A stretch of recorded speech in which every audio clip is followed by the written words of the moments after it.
नासिन हिंगोरचा में करबला के शहीदन हज़रत इमाम हुसैन अलैहिस्सलाम और उनके साथियों की याद में हिंगोरचा में इमाम बारगाहों ने अलम पाक के सिंगारे चाढ़न जो सिलसिलो जारी है।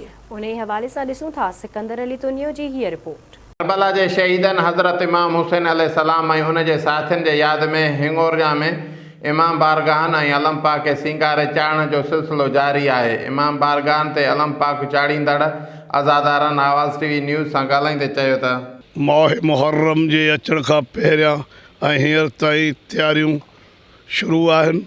अलम पाक सिंगार जी रहा आहिनि। अली असगर मौला बाबुल हवाज जा झूला सिंगार जी रहा आहिनि। मौला हुसैन अलैहिस्सलाम जी सवारी ज़ुलजना तैयार थी रहा आहिनि ऐं मौला हुसैन अलैहिस्सलाम जा ताबूत बरामद करण जे लाइ उहे ताबूत ठही रहिया आहिनि। पूरी दुनिया में इन्हनि ॾींहंनि में मजालिस अज़ादारी जुलूस बरपा आहिनि।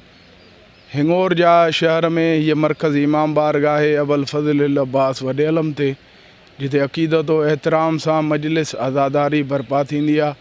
पहिरीं मुहर्रम खां वठी शाम ग़रीबा ताईं मजलिस अदा थींदी आहे। उन खां बाद जलूस निकिरंदा आहिनि। मेहंदीअ जा जलूस निकिरंदा आहिनि। ज़ुलजना बरामद थींदी आहे। अलम बरामद थींदा आहिनि।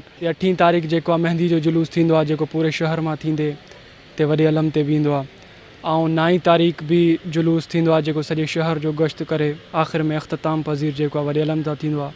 10 जी राति तां मजलिस अज़ा थींदी आहे। उन खां पोइ जुलूस बरामद थींदो आहे जेको सॼे शहर जो गश्त करे वरी अख़्ताम हिते थींदो आहे। करबला जेका आहे उहो हिकु इंसानियत जो दर्स आहे जेको मौला हुसैन अलैहिस्सलाम पंहिंजी कुर्बानी ॾेई ऐं शोहदा करबला जी कुर्बानी ॾेई इहो ॿुधायो त करबला जेका आहे उहो हिकु इंसानियत जो दर्स थी ॾे असांखे।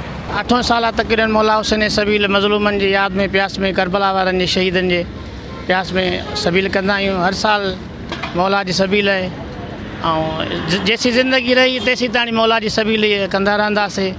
महरमुल हराम जो महीनो शुरू थींदे ही शहर के चौकन चौराहन ते सबीलुन जा स्टाल पिण लगाया विया आहिनि। 10 महरमुल हराम दिहाड़े हिंगोरजा में मरकज़ी मातमी जुलूस कढी करबला के शहीदन के याद के ताज़ो कयो वेंदो आहे। कैमरामैन जमशेद अहमद तुनियो सां गॾु सिकंदर अली तुनियो आवाज़ टीवी न्यूज़ हिंगोरजा।